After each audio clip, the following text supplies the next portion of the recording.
You're listening to the DreArea Sports Show, live on YouTube and X. Make sure to like, share, and subscribe.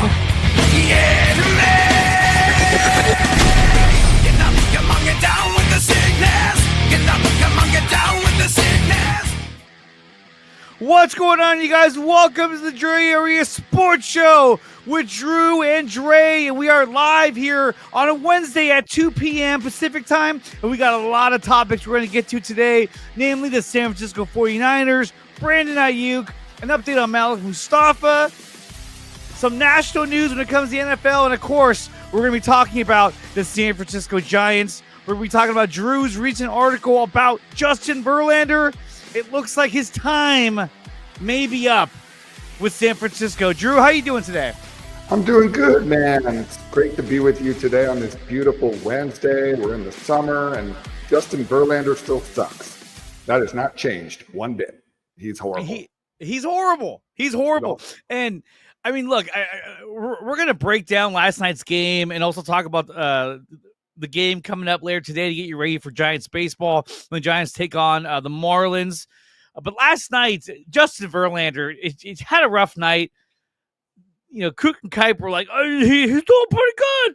No, he wasn't. He wasn't doing good. But like I said, we're going to break all that down a little bit later in the show. But guys, before we get started, make sure that you listen up for a word from our sponsors. We're brought to you by SeatGeek. Use promo code DreArea Sports to save up to $20 on your first purchase over at SeatGeek.com. You want to go to the Giants game? You want to go to a Niner game? Preseason game even? Then use promo code DreArea Sports when buying your tickets over on SeatGeek.com. We're also brought to you by PowerBrandSystems. Use promo code 300POWER to save up to $300 on your first purchase over at PowerBrandSystems. They will build you and design you a website to fit your every need for your small business, YouTube channel, social media account. Definitely check that out. If you want an example of their work, go to my website, which is going to be getting revamped pretty soon. It is nicotina.net. That is a homepage for all three of my channels, including DreArea Sports. Memberships are available on the website if you want to support the channel and gain access to the community online. And we're also brought to you by BetUS. Use promo code DreArea Sports to save up to use promo code DreArea Sports, and they will match you up to 125% on your first three deposits when using promo code DreArea Sports. BetUS, it's where the game begins. Drew's a big supporter of BetUS. He loves it. Absolutely loves it. 3 trips to my local bank to get my money. But you know what? Go ahead and use the promo code and do your thing, everybody. Yeah, exactly. And yeah, Drew's using a new mic, so some settings that we're going to be working on, but you sound great, dude. Thanks. And I'm glad to have you here. So I wanted to cover something really quick.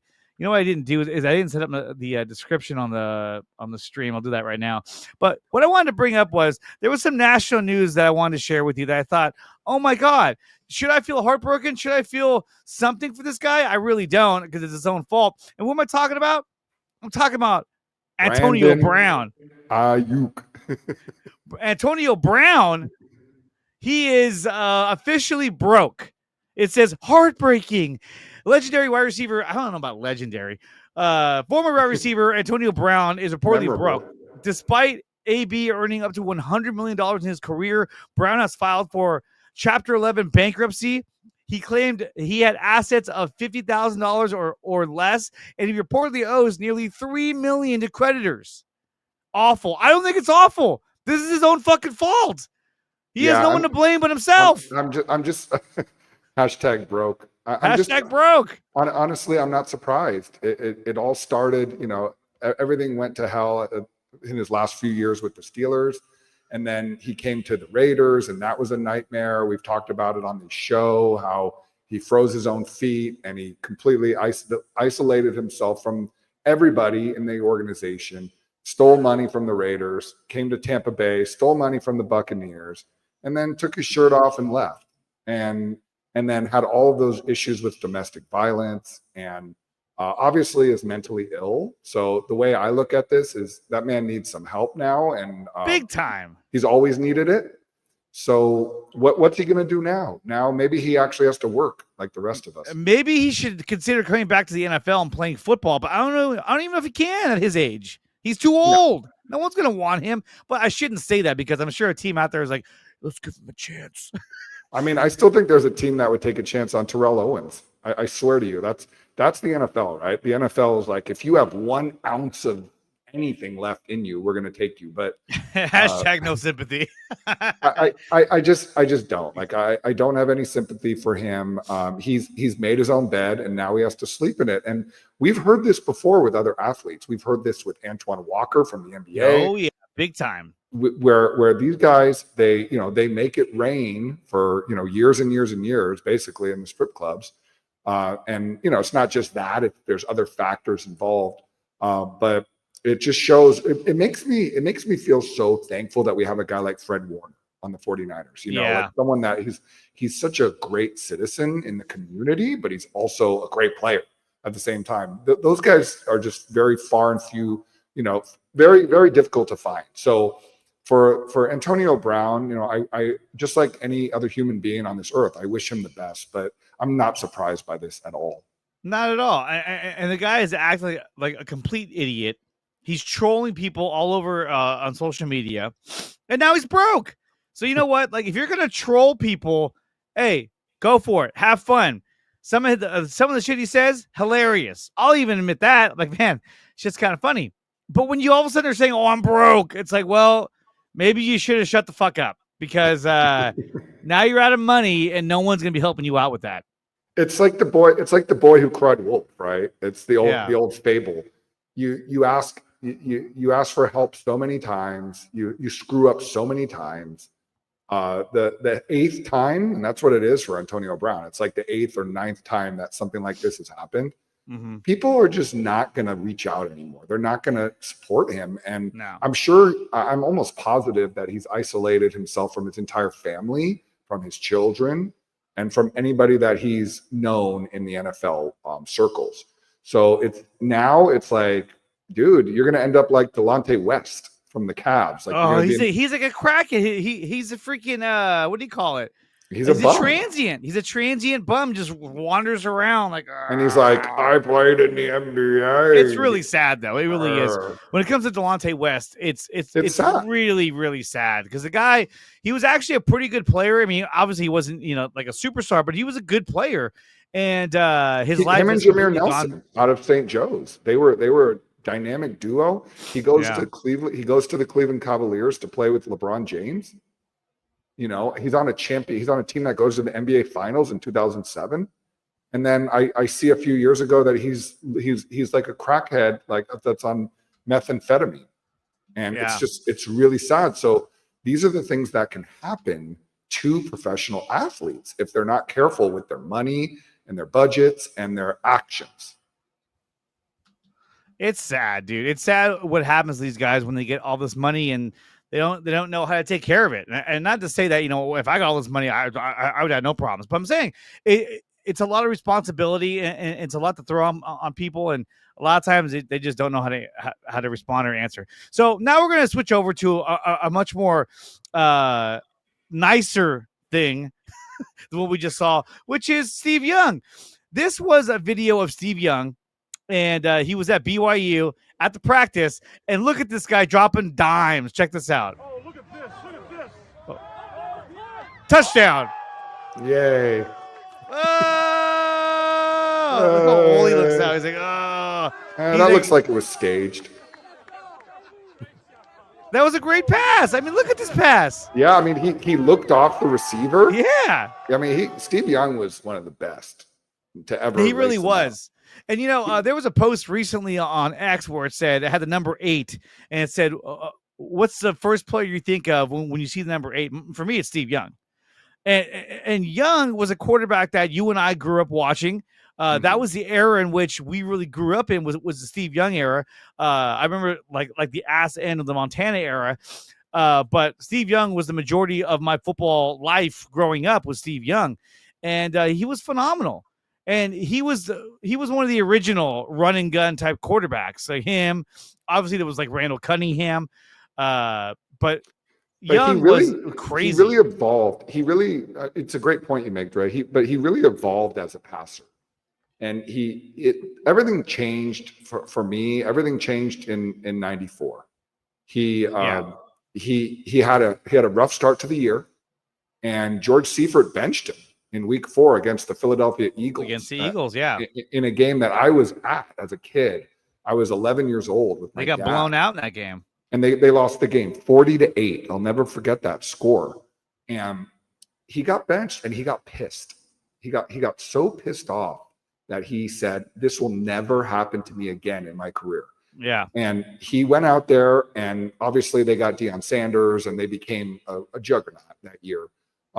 In a trade, they got Deion halfway through the season. But he became so obsessed with being a winner, being a Super Bowl winner, that he basically said, you know what? I'm not going to let anything get in the way of that ever again. And he only won the one Super Bowl, of course, in 94. They beat the Chargers 49-26. But oh my goodness, in that game, he had the greatest performance in a Super Bowl ever. Yeah, he touchdown dominated. passes. I mean, it was incredible. So he never looked back after that. And he's also been really a great advocate for the 49ers in the community and in the media. When he was working with ESPN, he was always gracious to the 49ers. And now that he's not working with ESPN, he still is what I like about him also is he's honest, and he will tell you exactly what's on his mind when it comes to the quarterback situation, for example, with Brock Purdy, and the situation that they're going through now with Brandon Aiyuk. And he really gives a great perspective. Him and Jerry Rice both do that. Mm-hmm. No, absolutely. So good to see Steve Young being able to still throw the old pigskin and get that touchdown, even though it didn't even count. I also wanted to go over this little list here, and this is from the Leather Brands podcast, whatever the fuck that means. But I wanted to show you this. It says here that where'd it go? Here it is. It says here that the 5 most overrated teams going into the 2025 season or 2026 season: the Bengals, the Packers, the Texans, the Niners, and the Commanders. Now, what do you think about this list? Do you think that these teams are 5 overrated teams? I think the Bengals are definitely overrated. I think the Texans maybe are overrated because they have one of the weakest offensive lines in the league. The Packers are going to be a good team, but I do think they're overrated. But what do you think? Well, I think that they're onto something with the Commanders, and here's why I say this. We've seen over the history of the NFL, especially the last 20 years, you've seen a team come out of nowhere. You've seen a team like the Commanders last year, where essentially they came out of nowhere and they were able to get to the NFC Championship game, and they ended up getting killed by the Eagles, who are a juggernaut and who are going to beat everyone in their path. But sometimes you come back the next year after that and you think that your shit don't stink. You think that you're going to be great again. And of course, they've got a young quarterback in Jaden Daniels. Do we know if he's going to have the sophomore slump or not? Do we know if Deebo Samuel's going to come in there and be an immediate contributor and take them over, to a different level? And sometimes a team like that will come in and be overconfident the year after they make that jump. So I think that's I think the podcast hit the nail on the coffin with that one. However, the 49ers, I think, are going to be great this year. I've stated it. I see them winning 12 games this year with their schedule, and with a Brock Purdy that's going to be extremely confident and comfortable in his position.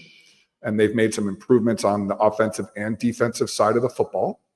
And I think the Texans are actually the opposite of the Commanders. I think the Texans had kind of an off season last year after making the jump the year before. And now with CJ Stroud having another year under his belt, and with more weapons coming to their team, again, on both sides of the ball, I think you're going to see them continue to rise. I think the Packers and Bengals are always overrated. I think every year those two teams are overrated. For some reason, people think the Bengals, because of their offense, are going to be this amazing, incredible team. Yeah, they made one Super Bowl. The Packers, what do they look like right now? They've lost a lot on defense. They've lost a lot on offense. And Jordan Love, to me, is overrated. Overrated for as sure. a quarterback. Yeah, so I agree. I think he really is. And it's funny. I think you can make a good point about the Commanders. We saw the Texans have that sophomore slump, but what's the difference between the year before and this last year? And what's the difference between the Commanders last year and this year? Is that their schedules are going to be harder. The Texans' schedule was much harder because they were a more competitive team the year before. And now in this season, they got to the playoffs, but they weren't as competitive because they had a much harder path to get there. Now, the Commanders getting all the way to the NFC title game, that was great. But now that warrants you a much harder schedule. So now you're going to be going against more competitive teams because you've proven that you are a more competitive team. Now, they did acquire Deebo Samuel. I have a feeling, and this may just be me, I have a feeling that Deebo Samuel is the next coming of Pablo Sandoval, but in the NFL. I really do. I really, really do. I feel like he's going to be that guy that is like, oh, look, he looks slower. Oh, he looks overweight. Oh, he's dropping the ball. He's going to be what Pablo Sandoval was to the Boston Red Sox, but in Washington. And it is true. With the harder schedule, with possibly a sophomore slump, we might see the Commanders go through those growing pains and Deebo Samuel being at the brunt of all their problems because unlike last year, he wouldn't shut the fuck up. He kept saying, oh, like when he came out and said that he wanted the ball more, that came out of left field. It was like, what are you talking about, dude? Kyle Shanahan forces the ball into your hands. And the thing about that division also, Dre, is that just honestly, I believe that Dallas is going to be better this year. They just are. Their quarterback will be back, and you just have this feeling that Dallas, they're not going to stay down like they have the last couple of years. Well, last year, really, the year before they were okay, but Dallas is going to be better. And obviously, you've got the Eagles, who are just they're so good and they're so deep on especially on offense. So I don't know. I don't think it's going to be this amazing cakewalk of a year for the Commanders this year. They're going to have to come back and really prove themselves again to the NFL. They are. It's not easy to do. I mean, Jaden Daniels is really good, but again, he has to prove that he can do it on a consistent basis and not just on a one, like he did last year on his rookie year. Do I think he can do it? I do, but remember, teams are going to adjust to what you do. So now Jaden Daniels has to play against defenses that have scouted the fuck out of him and are going to look for his tendencies and really play against that. And so that's going to be something that he's going to have to overcome. So it's going to be interesting to see what the Commanders do. I do think the Texans can have a really good year. They do have one of the weakest offensive lines in the league, so that's going to hurt. But we've seen, even with San Francisco, you don't have to have the best offensive line to have one of the better offenses in the league. So as long as you do some things right, you should be okay. So now that we said that, let's break to our main topic of the night when it comes to the San Francisco 49ers, and that is the talk about Brandon Aiyuk. Let's go ahead and jump to that right now. Brandon Aiyuk took to YouTube and posted this a couple days ago. He said they was talking about trading me while I was on Percocets, while I was off Percocets / muscle relaxers and peeing in a cup by my bed. Couldn't walk for 10 weeks. Ain't nobody trading for me. Ha ha ha! I'm dead. He's laughing so hard. He's dead. What do you make of this post? Now, we've seen Brandon Aiyuk make these weird fucking cryptic posts all the time on social media. So again, is this a case where he's trying to force his way out? He's trying to make a stink. He's trying to say something to bring more attention to possibly, get his way off the Niners? Or is this again a case where he's just fucking bored and is saying stupid shit? He's bored. He's saying a lot of stupid shit. But my opinion on this is that he wanted out last year. He didn't get his wish. We've seen the reports. He was so close to being traded to the Pittsburgh Steelers. It was like it could have easily gone down. There was a deal on the table for him to go to the Cleveland Browns. It didn't work out. mainly because of Cleveland and the demands that they had. And it just didn't work out for the 49ers side. But for everything that I've seen, the people that I've spoken to, he's not happy. He's made that clear. I don't know if it's because of the quarterback. I don't know if it's because he wanted to go to Washington initially last year to play with Jaden Daniels, who he was all chummy with in their podcast, just like we're doing our podcast here. Yeah.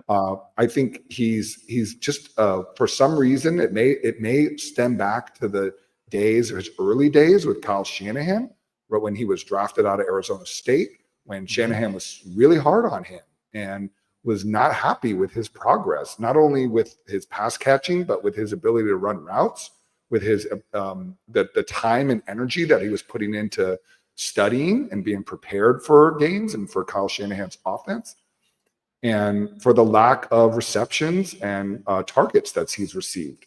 And I think even Deebo Samuel may have rubbed off on him to a certain extent, and to bring some of that negativity. If there's one thing that you and I know, it's that negativity breeds negativity. And when you're around others that are sharing that kind of negative rhetoric, it can really make a difference. It can really affect you. So we have seen that. We have seen that over and over again with him. And he's going to have to figure out how he wants to contribute to this organization, because they're going to need him this year. He's going to be their primary catch passer when he gets back. And that's the other question too, is that when will he come back? And so in the meantime,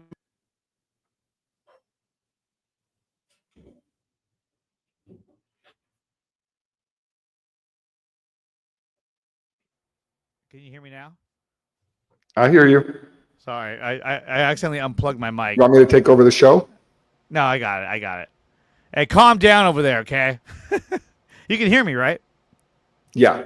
Okay, so we don't know when he's going to come back, so we got to be aware of that too, because, look, this guy could be out for not even come back till mid-season, but we know what he can do when he's healthy. When he's healthy, like he was in 2023, he had 75 catches, over 1,000 yards receiving, 7 touchdowns. So the guy was the primary target of Brock Purdy. We know what he's capable of doing. Last year, horrible. Granted, he got hurt, but was never in shape, was never in football shape. He only had 25 catches for 374 yards. That's it. And he played in 7 games. The last game was against KC. His best game was against was at Arizona in a loss. He had 8 catches for 147 yards. That was his best game. That was it. But then the next game against the Seahawks, he had 2 catches for 37 yards. A lot of games like that. 5 catches, 48 yards. 4 catches, 43 yards. Opening week 1, 2 catches for 28 yards. The guy had a nightmare of a season. And we don't know when he's going to come back. But when he makes posts like this, it makes me wonder who he's talking about. When he says they, is he talking about San Francisco? Is he talking about the media? Who is he referring to when he says they? And why is he saying these things? Why is he stirring up drama when we have an offseason that's drama-free? But then every so often, he gets on social media and says something stupid, like he did right here. I just don't get why he does what he does. He should be focusing on rehabbing and getting back. But I think, again, something we touched on a couple of weeks ago was that this guy gets bored. And he starts doing stupid shit. And it's like, uh-oh. And he says dumb shit like this. And I don't get it, man. I just don't get it. I wonder who's advising. That's my thing. Because with professional athletes, Dre, that they all have their advisors. They have people in their circle, and I know Aiyuk has a large circle of individuals. I mean, even TJ Hushmanzada is in his circle of people. So what does that look like? And what does that rhetoric sound like? Is there something that they are concerned about when it came to his contract? Was it not enough for them? Was it something? Did they feel like they were slighted in any way? And if that's the case, then they're still bitter about it. And this is why he continues to put out these feelers to these cryptic feelers so that people think, or people outside the organization think, that he's been slighted, that he's been mistreated, or that there's something wrong with the 49ers organization. There's nothing wrong with this organization. This organization is one of the top organizations in football. From top to bottom. Jed York used to be kind of I would say a weak link, but he keeps his mouth shut now for the most part. Yeah. So he's done a great job of that over the last several years. During the Harbaugh days, he couldn't shut up. And because of that, the organization suffered, and they went through a rough patch. But since John Lynch and Kyle Shanahan have taken the helm, this organization has actually really, I think, operated in a extremely professional manner, and have treated their players to the, I would say, first class all the way when it comes to their contract restructuring and to the way that they really, I think, give their players carte blanche to be able to really do the things they need to do, especially personally. We've had players that have had to take personal time off. We had Mooney Ward last year. I mean, there's been a ton of guys that have had to take time off for their families, and the organization is nothing but supportive all the way through. So I don't know where he's coming from on these things, but somebody's in his ear. Do you think it's his agent? It could be. It could be. I always say, when there's smoke, there's fire. And there's something going on. There's somebody in his ear that is telling him to get out of there, and to do it in a way where it makes them look bad and it makes him look better. And this is the fourth time that he's done this in an offseason that has had zero drama, has been nothing but positive for this organization. So for him to do this, it's completely unnecessary. So I feel like there's a reason for it. It doesn't mean that he's going to get traded. It just means that the 49ers are going to have to sit down with him. And we're going to see how this looks as we get into the training camp. We're going to see, what his attitude is, how he speaks to the media, and what the media shares with him, and how they respond to this, and the questions that he's going to have to answer when he checks into camp. Yeah. It's going to be interesting to see how that kind of plays out. But I did want to bring this up as we're on the topic of Brandon Aiyuk. I know in about 10 minutes we're going to have a guest come on. Jack is going to be joining us. Yeah, Jack Grupka. He's an intern for the University of Illinois Chicago. And he's a former football player. He's a former Division I or Division II college football player, and nice. He also is getting his feet wet into the media right now. He's an expert on all Chicago sports, so we're going to ask him a few questions about the Cubs and the Bears, who I think are going to have a really interesting season coming up. So before we get to that, let's also take a look at this post right here. This is from the great Larry Krueger. He writes down some trade scenarios for San Francisco, and of course he covers the Brandon Aiyuk situation as well. He says, trade Brandon Aiyuk to the Commanders for Terry McLaurin. It's a win-win trade. Daniels gets his guy, Aiyuk, who's the younger and potentially better receiver. SF gets a healthy receiver now. But that's also the reason why I think the Commanders wouldn't do this trade, is because they go, well, wait a minute, hold on. You want me to trade Terry McLaurin, who's ready to go right now, 29 years old, had a great year last year, for a guy that may be out until midseason. That's why I think they won't do this trade. I don't think so. I think that the depth, obviously, it plays a role in that, and they really have to look and see what their priorities are as an organization. I know Larry, he's always in tune with everything that's going on in the league and all of the organizations, but I don't see it happen. If you're asking me, I don't see it happening. If the Commanders came to me and said, hey, would you take this trade? I would say yes. I would trade Brandon Aiyuk for Terry McLaurin, because McLaurin is healthy and he's ready to play right now. But I don't think they're trading McLaurin. I just don't see it. No, I don't either. I don't. I think they're going to stick with what they got. Especially after his postseason last year. Especially how impactful he was in. Well, yeah, that's what I'm saying. Like, if they want to compete this year, the Commanders, they would not trade away Taylor McLaurin, because he's a huge part of their offense. That's why you went out and got Deebo Samuel, to free him up. To give him that one-on-one. Deebo is not the guy. You can't say, well, let's trade McLaurin, and then we're going to roll with Debo as our number one receiver. No. Please don't do that. No. You saw how that worked out last year with San Francisco. He also has some other trades on here, too, trading for Jalen Ramsey, which I like, and making the trade to get Shamar Stewart, which I also like as well. I mean, if all three of these trades would have happened just like this, I'd be like, hey, win, win, win. Let's go. Fucking Miller time, Miller time, Miller time.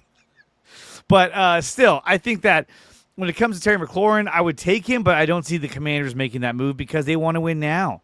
And I don't think that the Commanders would want to take on the contract of an injured Brandon Aiyuk and have to wait till possibly mid-season to get him back. I just think that's not anything they want to play with. They want to win now. They know that their schedule is going to be tougher this season than it was last season, and you got to have weapons ready to go from week one. If they had Trent Baalke, Damon Bruce does it better than me. But if they had Trent Baalke, they would have signed him because he loved getting guys that had torn ACLs. We drafted Will Redmond. They drafted a guy in Will Redmond who was a torn ACL cornerback, and that same pick, fucking big fat potato chip Kelly, was telling them, hey, we should draft Dak Prescott. And he was like, oh, we're going to go Will Redmond. It's fine. We got, who was our quarterback again? Who's the guy? They had, who would they have? It wasn't, Kaepernick was hurt or whatever the fuck. They had the other guy, Blaine Gabbert. Oh. Yeah, it was the famous Blaine Gabbert from the Jacksonville Jaguars. Fucking terrible, terrible, terrible. And that's why Trent Baalke got fired from Jacksonville because he's terrible at his job. He's a joke. I mean, eventually you get exposed, and he's been thoroughly exposed over the last several years. Trent Baalke. Oh, absolutely. And then we got this from The Athletic. It says the 2025 NFL offseason. The winners, the Eagles because they got to keep the tush push. The Bears because they got Ben Johnson. Okay. The Raiders, because they got Liam Cohen. They didn't get Liam Cohen, so I don't know why they fucking they got Pete Carroll instead. And the losers, Brock Purdy's contract, which I don't get why that's a loser. The Lions losing top assistants and the Steelers quarterback room. Those I agree with, but Brock Purdy's contract I do not agree with. Again, it's the same old fucking tune of let's rip on Brock Purdy and get the Niner fans riled up. And drum up that interaction from my post. That's what this tells me. It's just the outside, it's the outside media, the outside of this region, the Bay Area, people, just how they perceive Brock Purdy. And we've seen it. We've seen what he can do and what he, he's proven it on the biggest stage. So there's really nothing to say about it. He's going to have an incredible season. The only, especially with his strength and conditioning and how he's improved his body over the years, over the last several years. Yeah. So I don't see any issue. I do think I am interested to ask Jack about his opinions on Ben Johnson because that's a team that I think can really make a move this year. It's almost in the same sense as a team like the Commanders, what they did last year. Where you bring in obviously a brand new offense. I mean, anybody other than that idiot Matt Eberflus. I mean, anybody. You bring in. I'd rather bring you in there as the head coach. I mean, honestly, I'd rather have my sister as the head coach, and she doesn't even know how football works. It's just he was such a horrible game manager, and obviously it showed in that Thanksgiving game against the Lions. That was awful. So I think that's a great. To me, that's a great move for the Chicago Bears. But I don't understand the rhetoric against Brock Purdy. I don't see it. I don't understand it. And the only way that it's going to change is if he performs this year and the Niners are successful. Yeah, absolutely. Guys, we're going to take a quick break. When we come back, we're going to have a special guest on the show. You want to tell him, Drew? Yeah, so Jack is someone that I have a lot of respect for him. He's, again, entering his way into the media. He's been a football player. He's been a football coach. I will give him a proper introduction when he comes on the air, but he's an expert when it comes to everything Chicago sports, so we're looking forward to having him. Absolutely. Guys, we'll be right back. You're listening to the DreArea Sports Show with Drew and Dre, and we'll be right back. You're listening to the DreArea Sports Show, live on YouTube and X. Make sure to like, share, and subscribe. The DreArea Sports Show is brought to you by SeatGeek.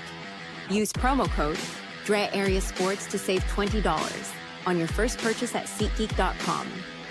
And we are also brought to you by Taryn Roy, the SEO Optimizer. If you're looking to boost your YouTube channel, then check out the SEO Optimizer.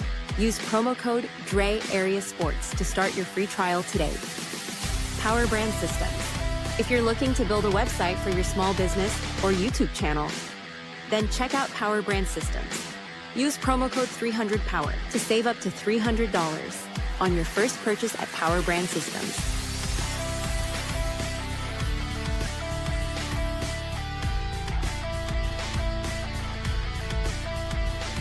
We're getting ready to be joined by our good friend Jack, who Drew met on his travels. When he arrives, we'll go ahead and bring him in. But before we get to that, or while we get to that, let's talk a little bit about the San Francisco Giants. Last night, the Giants played against the Marlins in a game where they should have just won. They should have easily won this game. Going against a guy in Cal Quantrill, who is the farthest away from an elite pitcher. He's 3-7. At the time, was 2-7 with a 5.56 ERA. And they struggled mightily against him. And it's a game where they should have won. Don't you think, Drew? But let's talk about the reason they lost the game, Dre. Can you please tell everybody on this airwave, why did they lose the game last night, Dre? Because of Justin Verlander. If you take a look again at my article that I wrote last night, and if you have been monitoring and watching the games that Justin Verlander has pitched this year, Justin Verlander is now 0-4. He has a 4+ over 4 ERA, probably closer to 5 now. And they signed him to a 1-year, $15 million deal in January. That's a lot of money for 1 year. Now, I want to re-emphasize something that I think is important, which is that Buster Posey is obviously he's the new president of baseball operations with the Giants. And they had just gone through a negotiation and courting period to try to get Corbin Burns from the Milwaukee Brewers, who was a free agent. He ended up signing a large deal, multi-year deal with the Arizona Diamondbacks. That did not work out for them at all because he now has had Tommy John surgery already. Dodge a bullet there. But this was a pivot. This was a pivot move for the San Francisco Giants. They brought in Verlander. They thought they've got some young pitchers that he can help. He's definitely a presence in the clubhouse. He's someone that is well respected. A 3-time Cy Young Award winner, 9-time All-Star, world champion in 2017 with the Houston Astros and 2022. Or 23. So this is a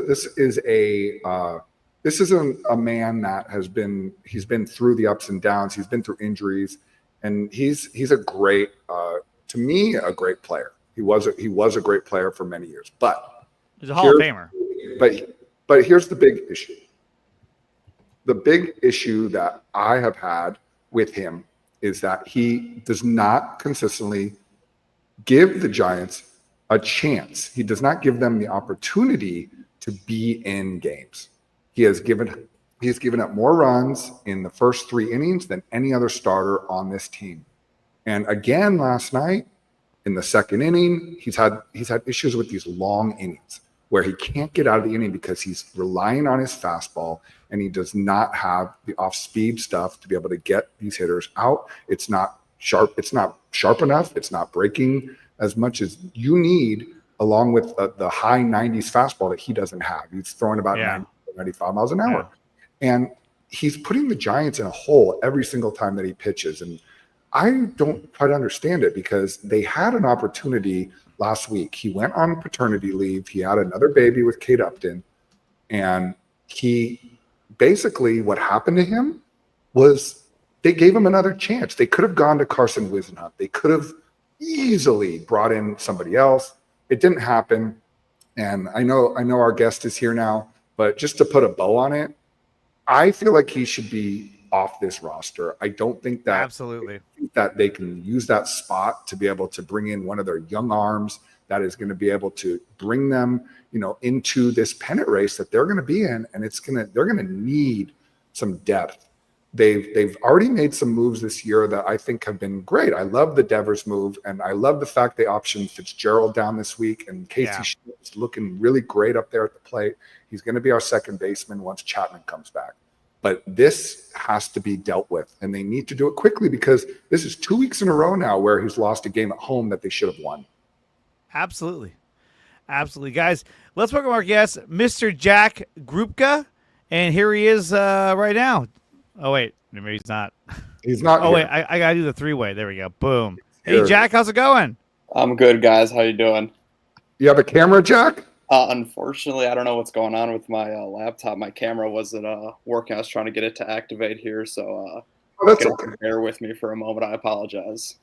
You're all good, man. Well, I want to introduce Jack to the show. Jack is, well, first of all, I should say I have a lot of respect for anybody that's played any level of college football. And Jack played, and correct me if I'm wrong, Jack, but you played for North Central College football? Correct. Are you there? Yeah, correct. So tell us a little bit. I know you're multitasking, but tell us a little about your time at North Central College. So I went there to play football as an offensive lineman. So my first year was 2019 there with the Cardinals. Had a great time, great run there. Every year I played at North Central. We went to the national championship game at the Division III level, which insane blessing to be a part of teams like that was able to accomplish so much.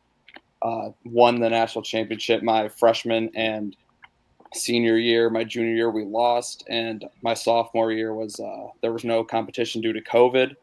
So the 3 years I did actual have seasons, we went to the national championship game. So unbelievably blessed to be able to be a part of those teams, have those memories, and be a part of something that great and team atmosphere like that.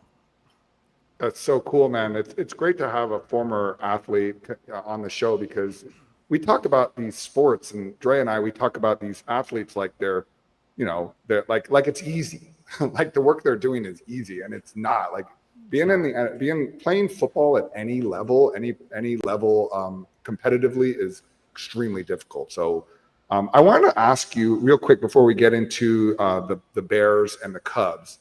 I want to ask you about your time as a coach, because it looks like after you played, you went on to become an assistant coach at Lakes Community High School. What's it like going from a player and then becoming a coach and being on the sidelines? I think it's a little bit of an adjustment, because you need to realize as a coach that you're no longer the one competing. I really enjoy coaching, though, getting to be around football still, kind of being in that competition setting still. I think it's really, an enjoyable thing for me, getting to be around. And, then the next thing is, you're helping, mold players, mold people. Football is such a transcendent game, in my opinion, where it's not just about a game, it's about life. So you're helping mold these people into, character, who they're going to be, outside of the game. So I really enjoy, being able to coach, be around the game, but also like mold these people into, who they're going to be, and just, upstanding citizens. Yeah, absolutely. Unlike Dre and I, we're degenerates. We're degenerates, yeah. I consider myself an athlete, but I'm not. In the hot dog eating contest. In the hot dog, yeah. I'm like Kobayashi, and he's like Joey Chestnut. Hey, those are the true athletes, in my opinion. Absolutely. So, Dre, I'm going to let you go ahead, and if you have any questions about Chicago, what's going on? Yeah, we got some interesting stuff. Definitely. I wanted to ask you about the Chicago Bears, because we had a slide up here that I wanted to share with you that we had talked about just a few minutes ago. And that was talking about the NFL offseason and that one of the winners was the Bears in getting Ben Johnson. Now, obviously, Ben Johnson is a huge upgrade over like a Matt Eberflus or whoever the fuck that was, who was the interim coach. God bless him. But getting Ben Johnson, that was a huge win for the Chicago Bears.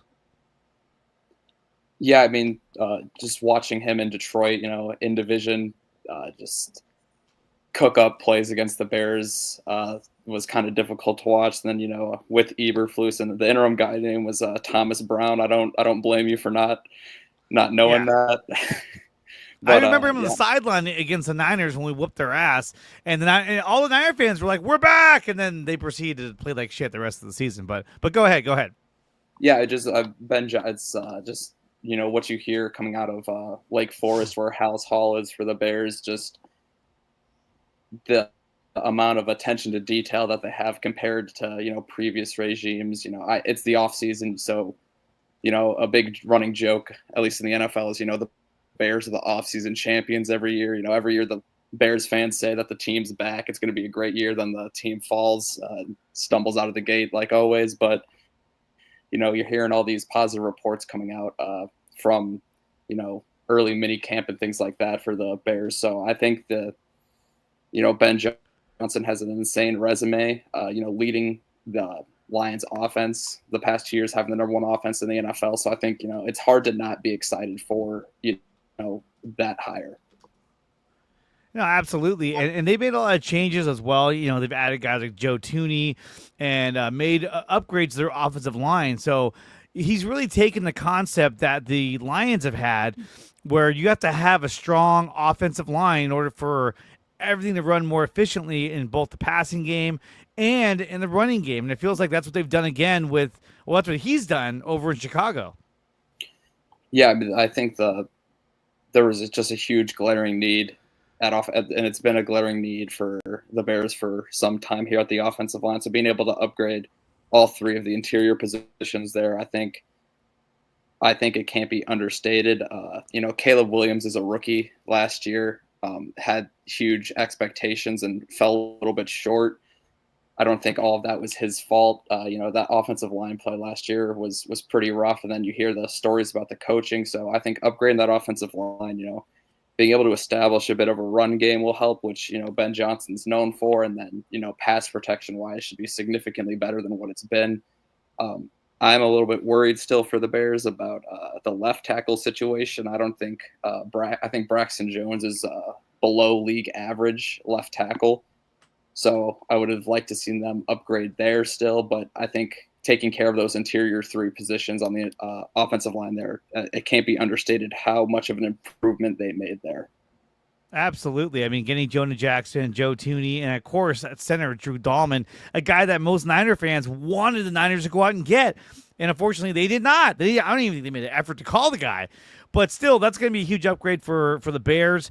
And Caleb Williams, look, you say what you want about him. I'm not the biggest fan of Caleb Williams, but I think he'll do better under or in a Ben Johnson offense with these additions on the interior, on the offensive line. I think he'll have a more productive year. Last season, it didn't look very good for the Bears. They had some really close games early on, and then they just really fell off, not being able to capitalize on those close games early on. And, of course, the firing of Matt Eberflus. A buddy of mine, Adam Karnick, who covers Chicago sports for Aiyuk Sports Radio, I had him on once, and he even told me that a lot of fans in Chicago wanted Eberflus to be fired before the season even started. Yeah, that was a really big thing that Bears fans wanted Eberflus fired because they kind of, going back a bit, had Matt Nagy with Justin Fields for 1 year and then fired Nagy and hired Eberflus going into Fields' second year, and they kind of didn't want to go down the same path here of having changing head coach into a second year of a quarterback. So a lot of didn't think Eberflus had shown enough to retain his position, and unfortunately, the Bears fans were correct in that he needed to go, and kind of a waste of a year, you could say, for Caleb Williams there. That a lot of Bears fans and Bears writers, everybody was kind of saying, if you keep Eberflus here, it's going to be a waste of a year for Caleb Williams, and that kind of ended up being what happened. But, hopefully Ben Johnson is, able to turn that around. Jack, I got to ask you about the phenomenon known as PCA in Chicago. And this is not an STD, Jack. I'm talking about Pete Crow Armstrong. Pete Crow Armstrong, 273, 21 homers, 61 RBIs, and 83 hits.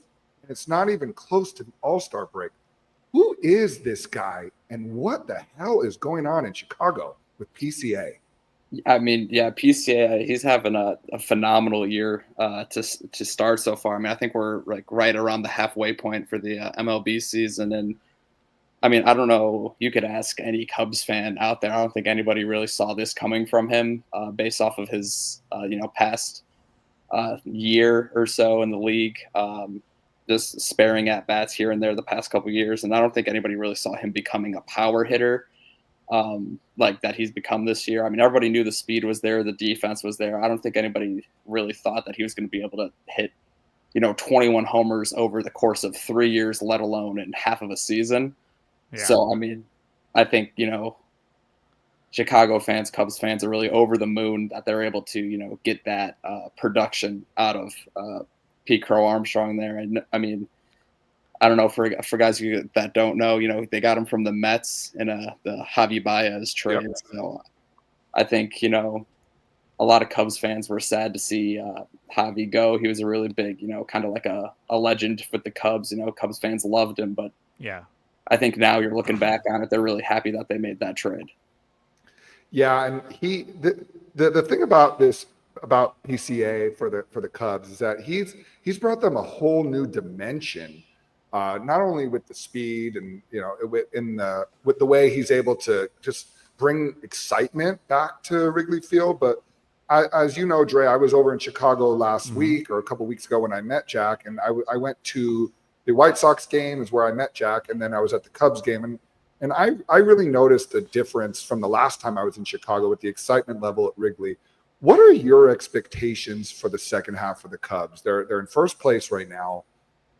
They seem to have the pitching. They seem to have the offense with Seiya Suzuki and Kyle Tucker and just a lot of the guys in their lineup right now. What are your expectations realistically in the National League where you've got the Dodgers, you've got the Giants, you've got the Padres, you've got the Mets, you've got the Phillies, you've got the Cardinals on your ass. What are the expectations for the Cubs? It's tough to say. They're in a bit of a weird division, right? Because you got the Brewers there that always kind of seem to, punch above their weight class. Like no one really ever expects the Brewers to be there at the end of the year. They somehow always sneak into the playoffs somehow, and that's kind of happening again this year. And then, like you said, the Cardinals, who are also a little bit overperforming this year. I think the Cubs are 2.5 games ahead of both of those teams right now, or at least as of this morning. I think, it's a weird division, right? You got the Reds too. I think the NL West and NL Central, actually the only two divisions in baseball that have 4 teams over 500. So you're playing in a tough division. And, I think when you look at the Cubs lineup, the catcher spot for them it's overperforming. I think you kind of need to feel that they're going to regress back to the mean a little bit from their catchers.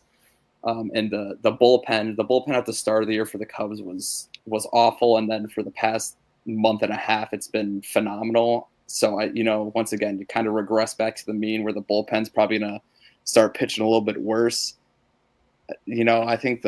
I don't think the Cubs are gonna be able to. I think they'll be able to win the division just based off of like the teams that are in there. They definitely have more talent than the Brewers and Cardinals, but I don't know. Postseason depth-wise, I don't know if they have the ability to compete with teams like the Padres or Dodgers or the Mets, Phillies. So it's teams like that I think when the Cubs face them, it's going to be more of a struggle, but they can definitely beat up on those weaker teams that they're seeing throughout this season. One more question I got for you, Jack, before we let you go. I got to ask it. I've seen, and Dre probably doesn't have it up because he doesn't prepare for these shows. I mean, I don't. He's just a host. Shoot from the hip. But the Chicago White Sox look like they are looking for a new stadium. And I also wanted to throw in kind of the Bulls in the same sense. Jerry Reinsdorf, I know, just recently, I believe, sold either a portion or a majority of the White Sox to another investor in Arizona. And I know Reinsdorf has been holding the Bulls hostage for many years. What's going on in the south side of Chicago right now when it comes to not only the White Sox, but the Bulls, and how those two organizations are going to move forward? Yeah, so for the White Sox, the deal that was struck with Reinsdorf and Justin Ishbia, that's the guy that, part of the Suns owners group. It was a real interesting deal. So he agreed to sell the majority of the stake starting in, I believe, 2031 or something like that, and then the sale has to be done by 2035 or something along those lines, where it's an interesting deal, but so it's not immediate where that sale's happening, but there's a deal in place, there's framework of a deal where ownership for the White Sox will be transferred over within the next 10 years. And the thing for the White Sox is they've been talking about building a new stadium, and it's the same thing with the Bears a little bit right now too. The Bears have been talking about building a new stadium for 4 years now. They still haven't started doing that. So the White Sox, have been talking about building a new stadium. There's always chatter, that the White Sox are going to be one of the, teams moved. There's chatter that the White Sox could be moved to like a town like Nashville. I don't see that happening. I think, the White Sox have where their stadium is and everything like that. It really fits the niche of, the South Side behavior, all that kind of thing. It's really like a niche fan base they have. And so their stadium fits right into the neighborhood. Drew, as you know, you were there. The stadium's right there on the south side of the town. And I think, I don't think they need a new stadium. They could upgrade the stadium where they were planning to build the stadium. The Chicago Fire, the MLS team in Chicago, actually just bought the land.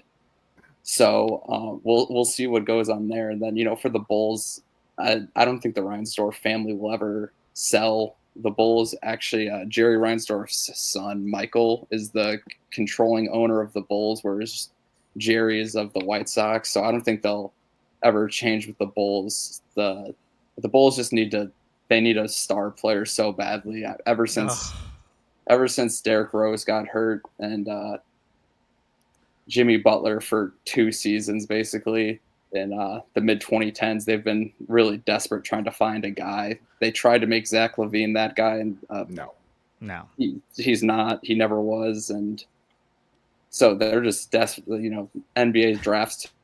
They have the 12th pick. I don't know if anything's going to come of that. It's you would have wanted them to get a higher pick there, but we'll see what happens. Well, that's why I really don't get the NBA and why they do a lottery. It's kind of like, look, if the team is bad, award them the best pick based on how bad their records are.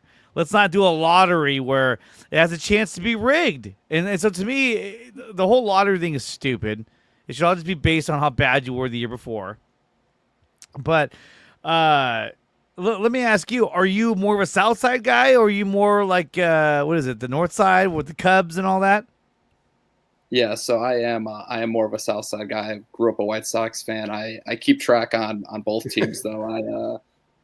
Being a Sox fan in these past couple of years has been difficult, just with being the worst team in baseball history last year. So definitely a Sox fan through and through. But it's rough, man. It's rough. Our Giants are coming in this weekend. So give me a little quick prediction. Are the Giants sweeping, or are they taking 2 out of 3, or are the White Sox going to win this upcoming series for our dedicated fans here? I'll say the Giants probably take 2 or 3. Really? I will say the Sox are a better team at home. They just finished a series with the Diamondbacks. The Diamondbacks won 2 or 3 against the Sox, but they're a much better team at home than they are on the road. So I think being able to play the Giants at home is a benefit for them. So I don't think they get swept. I'll be there. I'll be at the game actually Friday night for for the Sox and Giants. So hopefully that's the one the Sox can pull out. But I do think the Sox will be able to take one, and the Giants will win the other two. Well, do me a favor. Don't say anything don't say anything negative to one of the players, because I don't know if you saw last night. Was it Ketel Marte? Someone was a Sox fan was saying something nasty about his dead mother from 2017. Isn't that the dude crazy? was crying on the field. What did you make of that? I saw that, and it's it's unfortunate. Jack, was that you? Was that you?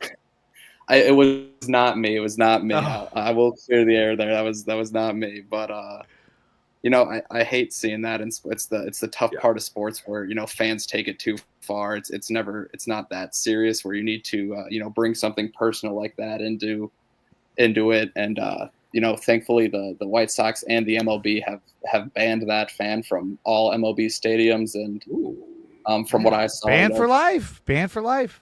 The White Sox had a nice message for Ketel on the video boards today, and I believe he got a standing ovation during his first at bat. So, thankfully, there are some good fans here in Chicago that were able to maybe hopefully make him feel like a little bit more welcome here. But it's definitely disappointing to see that that one fan can kind of make an entire fan base look bad. If there's one White Sox player that you always turn to, like, yeah, that is my favorite White Sox player of all time, who would it be? Paul Konerko. I had him on my fantasy team back in the day. I loved him. Grand slam against the Astros in the World Series. Yeah, growing up, I went to spring training one time when I was 8 or 9 years old, and I was wearing his jersey, and he signed the back of the jersey, and I still have that hanging up around my room. So it just I played first base growing up as, a bigger kid. So, the first baseman for my favorite team was always my favorite player. Mm-hmm. Well, that's cool, man. That's awesome. And they won, 2005, I think it was? Yeah. When they beat... 2005, they beat I believe they swept the Astros, or they beat them 4-1. Yeah, it was a sweep 4-0. Nice. There we go. Well, Jack, thank you so much for coming on here. I appreciate you taking time to talk with us about sports and Chicago sports. We'd love to have you back, especially once the Giants take on the White Sox, and then also during the season when the Niners. Well, obviously they played the Bears last season, but if they ran into each other, we'd love to have you on to talk some sports in the future. Yeah, thank you for having me. And actually, the Bears and Niners have each other on the schedule this year. They do. You're right. I was thinking about last season's schedule. They do. All right. Well, you're coming to the Bay Area, Jack, and we're going to tailgate. Is it here or is it in Chicago? I am not sure. I can double check. Right. I think it might. I think it's there because we played here last season. Yeah, we'll figure that out. We'll either come to Chicago or you'll come here. It sounds like a plan. It's in San Fran. It's in Santa Clara there. Then you're coming here, dude. There you go. It's cheaper for us. 3 days after Christmas. If you're gonna buy tickets to the game, make sure you use promo code DreArea Sports when you use SeatGeek.com. Save yourself up to $20. Okay. Oh, for sure. There it is, right there. Just don't bet on the game using BetUS. But if you do, they'll match you up to 125%. Oh, that's the wrong one. There. If you use promo code DreArea Sports. Jack, thanks so much for coming on here, guys. When we come back, we're going to finish our topic on the San Francisco Giants and then wrap things up for next week's show. You're listening to the DreArea Sports Show on YouTube and X. We'll be right back. You're listening to the DreArea Sports Show, live on YouTube and X. Make sure to like, share, and subscribe. The DreArea Sports Show is brought to you by SeatGeek. Use promo code DreArea Sports to save $20 on your first purchase at SeatGeek.com. Yeah, and we are baby. Also brought to you by Taryn Roy, the SEO Optimizer. If you're looking to boost your YouTube channel, then check out the SEO Optimizer. Use promo code DreArea Sports to start your free trial today. PowerBrandSystems. If you're looking to build a website for your small business or YouTube channel, then check out PowerBrandSystems. Use promo code 300POWER to save up to $300 on your first purchase at PowerBrandSystems.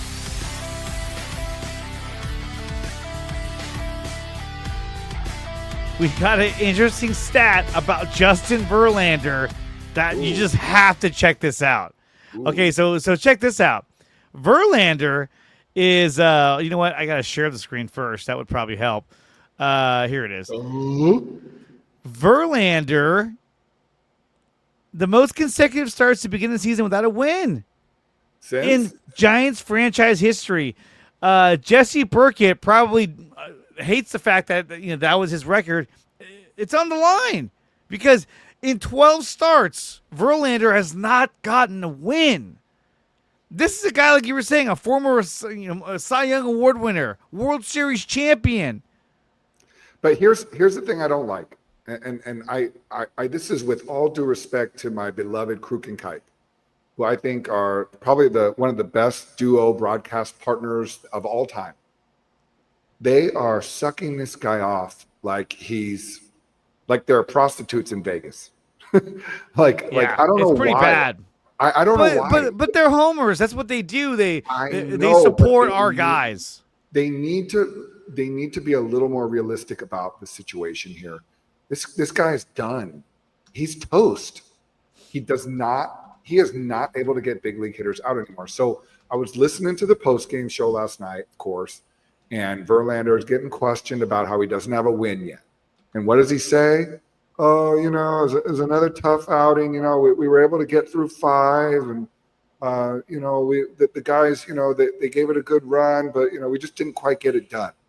No, you got shelled early in the game again, and because of that, the confidence of the team. I wrote about this. Their confidence decreases. The opposing team turns into the 1927 Yankees. And they are suddenly the best team in baseball. They are. They're confident. They're like, yeah, bring it, dude, bring it. They're hitting and running. They're hitting the ball in gaps. They're doing whatever the hell they want. Loud contact, loud. And it's not because of the run support. It's because this guy's getting shelled. So if the Giants are smart about this, they're going to figure out. I know it's bad publicity to DFA a guy on a $15 million contract. But they're going to have to figure out a way to get this guy off the roster somehow, some way. Let's take a listen into that interview with Justin Verlander right here. It's not on them, it's on me. I haven't put us in a good position. Obviously there were a couple times early in the year, but, you can't expect to get many wins when you go out there every time and, give up 3+ runs and don't go deep in the game. So at least he said it. That's where I need to do better, for sure. He looks like a PE teacher or something. Like he doesn't look like a professional athlete anymore. He doesn't off the field. Like he's not in shape. He's sweating bullets out there. He's grayer than Lee Trevino. Like he's just like his whole beard and his hair. Like the act is over. Just it's enough already. It didn't work. We had Randy Johnson here at the end of his career. It didn't work. It's okay. It's okay. Like for the Giants, it's okay for them to acknowledge that this did not work. I mean, I get why they made the acquisition to bring a veteran pitcher onto this staff. It's got a lot of younger guys, but it's not working out. He's getting shelled every time he goes out there. He's not fooling anybody. And if he was smart, he would just focus on going home and having his way with Kate Upton. Oh. I would say, Major League Baseball, thank you for everything you've given to me, but I'm a little preoccupied right now. I gotta go home and have more kids with Kate Upton. All right. I am gonna say one more controversial thing. It doesn't matter how beautiful the woman is; it's still marriage. And it's still marriage. It really is. But let's go ahead and take a look at some of the numbers from last night because, man, it was not very pretty. Unlike Kate Upton, it was not pretty. So let's go to the numbers here. Mike Yastrzemski, I know he's batting .357 in his last, whatever games. He went 0 for 3 with a walk. He's had good games recently. I still don't like him as your leadoff hitter.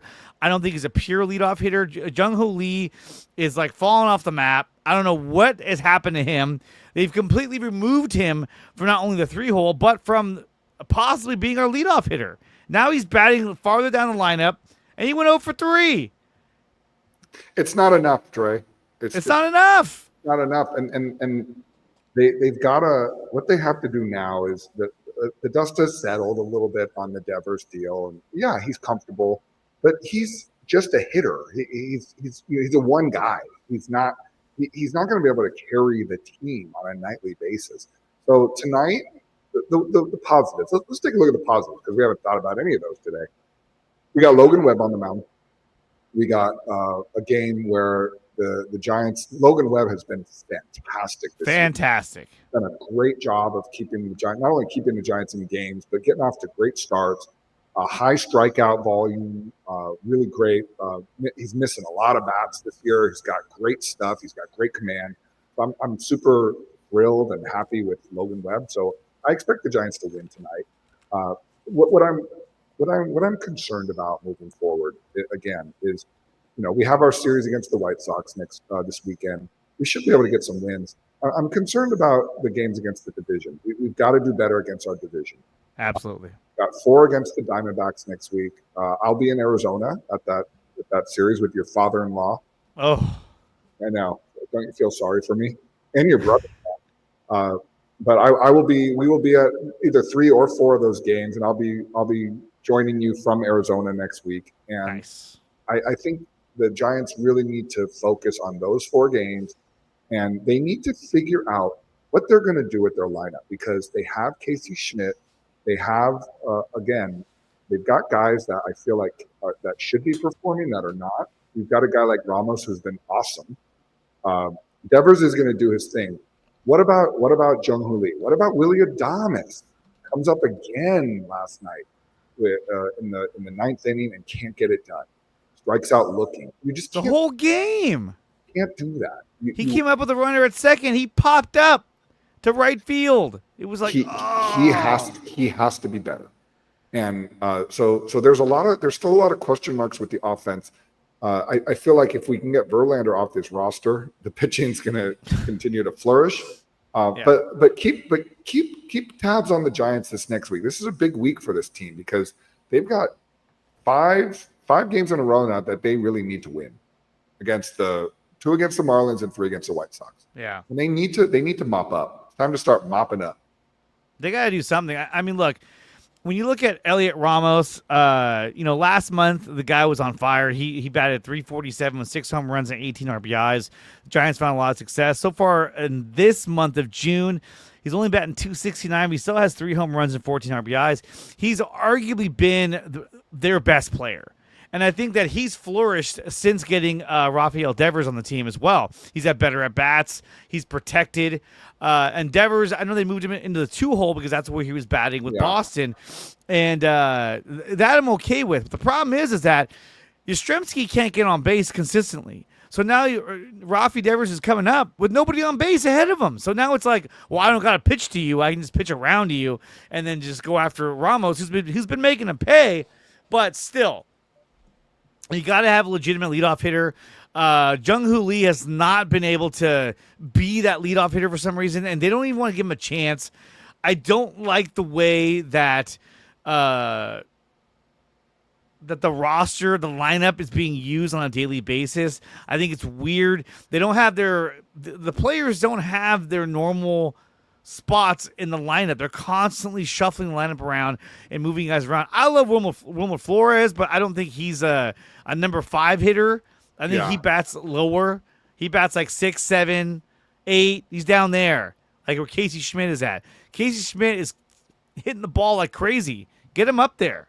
He's part of your future. Get him up the lineup. Get him up the lineup and figure out a way, again, to get your best players more at bats. And that's what they've done with Devers. They put him up, moved him up. Expect tonight. It's a big game for the Giants tonight. And expect them to really come out and be aggressive. And for Bob Melvin to start making some decisions about some of these guys. If Adames isn't hitting, he's not going to be in the lineup. And I know that everyone's going to say, "Oh, what are you talking about?" Last night on Facebook, everyone, "What are you talking about with Verlander? You can't DFA a $15 million player." Dude, he's 0-5. Yeah. He went 5 innings, 3 earned runs, 5 strikeouts. This is probably one of his better outings, But again, this is an outing I would expect out of like a number 5 pitcher in your rotation. And even then, I'd be like, "Oh, that's not very good." He couldn't even get through 6 innings, and he admitted it too in the interview. Like, yeah, I couldn't get past 5 innings. I mean, look, anyone who's anybody, Justin Verlander knows not being able to get past the 5th inning, that's bad. And this is a guy who was a perennial, 7-inning guy, 10 strikeout guy, and he's like, I could barely get to the 5th. His off-speed shit is just floating up there like he's fucking Levon Hernandez. He's our age. He's our age, and we're sitting here on our asses. Okay? There's a reason why we're sitting here on our asses talking about it. He's not able to do it anymore at this age, and it's very clear. Yeah. So I'm hoping, Buster, if you're listening, please figure out a way. Give him an injury, maybe figure out a way to get him hurt somehow, and get him off the roster, because they have to move forward. Otherwise, this is going to be an ongoing issue for this team. If you look at in years past when the Giants were successful in winning World Series and being in the playoffs, what did they have? They had a legitimate leadoff hitter. That's what they don't have here. Yastrzemski, he's not a leadoff hitter. Your only chance of having a leadoff hitter would be Jung-Hoo Lee. And they don't want to put him into Mr. Pop-Up now. He's Mr. Pop-Up. But I think he's better suited as a leadoff hitter.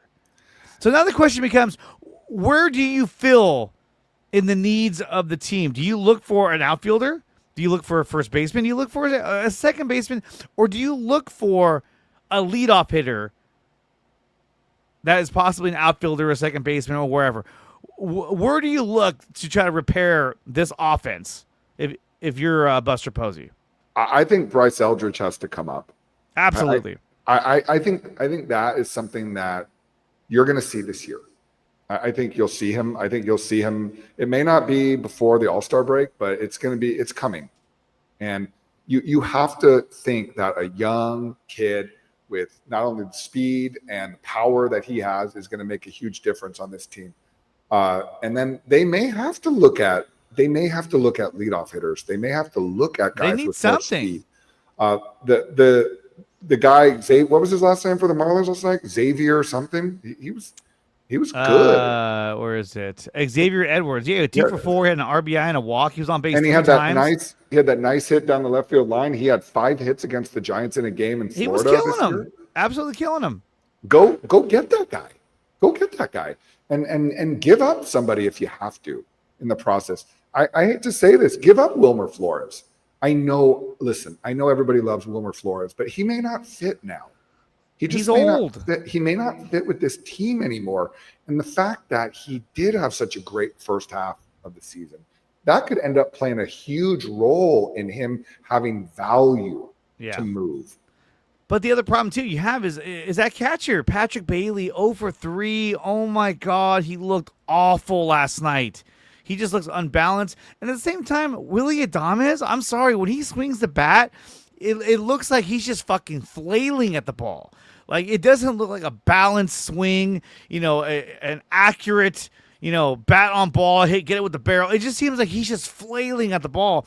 And that was one of my concerns with coming to San Francisco, is that he's coming from Milwaukee, where everybody smashes the ball out of the park. I remember every year, whenever we go to Milwaukee, that's usually when Buster Posey would go off, because it's easy to hit in that ballpark. He comes to San Francisco, and he's Mr. Pop-Up. I don't get it.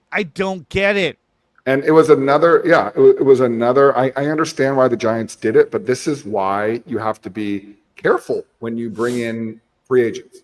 It was why they were, I know that they wanted to bring in, obviously, Ohtani. They went after Bryce Harper. They didn't get those 2 guys. So it created urgency. Why did you say that name? Let's just not talk about those guys anymore. It created urgency. I'm like, what the hell is that? It created urgency. And that's why, and then because they didn't get Corbin Burns, it created urgency to get Justin Verlander. Excuse me, sorry. I got the hiccups. It's too much talking, Dre. So I just feel right. Like they've made some moves that they probably shouldn't have made.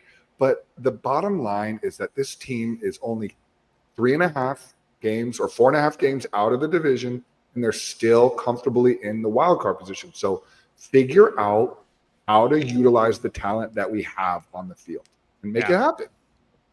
I mean, we're chasing the New York Mets for the Mets are stone cold right now. Stone cold. And who's on our tails is Milwaukee. So, I mean, look, the San Diego's a half game back. So San Diego, too. There's plenty of chances for the Giants to really put something together. Obviously, they want to get back Matt Chapman at third base, and I'm pretty sure when they do that, Casey Schmidt will move over to second, and hopefully he'll be able to play that position with the same amount of defensive prowess he has right now.